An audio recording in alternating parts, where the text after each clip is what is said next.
Les gammes.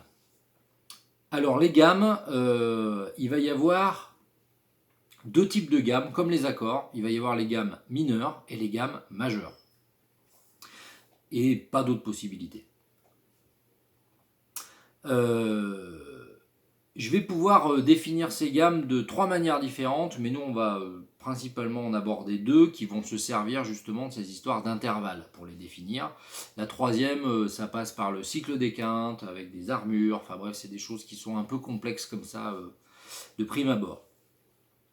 Donc, soit je vais mémoriser pour définir une gamme l'écart qu'il y a entre chacune des notes qui la constituent, c'est-à-dire entre telle et telle note, il y a un ton ou un demi-ton, telle et telle note, un ton, etc. etc. J'en profite pour vous dire que chaque note d'une gamme, en fait, ça s'appelle des degrés. Voilà, donc si je prends une gamme qui fait Ré, Mi, Fa, Sol, La, Si, Do, Ré, voilà, Ré c'est mon premier degré, Mi c'est mon deuxième degré, Fa c'est mon troisième degré, etc. etc. Voilà, donc une gamme, elle comporte 7 degrés. Voilà, et donc là, le jeu, c'est de mémoriser qu'entre le premier et le deuxième, il y a un ton.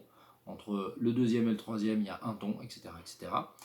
La deuxième manière d'envisager et de comprendre et de théoriser une gamme, c'est de mémoriser le nombre des intervalles qui la composent. C'est-à-dire, dans telle gamme, je vais avoir une seconde mineure, une tierce majeure, une quarte juste, une quinte diminuée, enfin, etc. Voilà, se servir de ce vocabulaire qu'on a vu via les intervalles.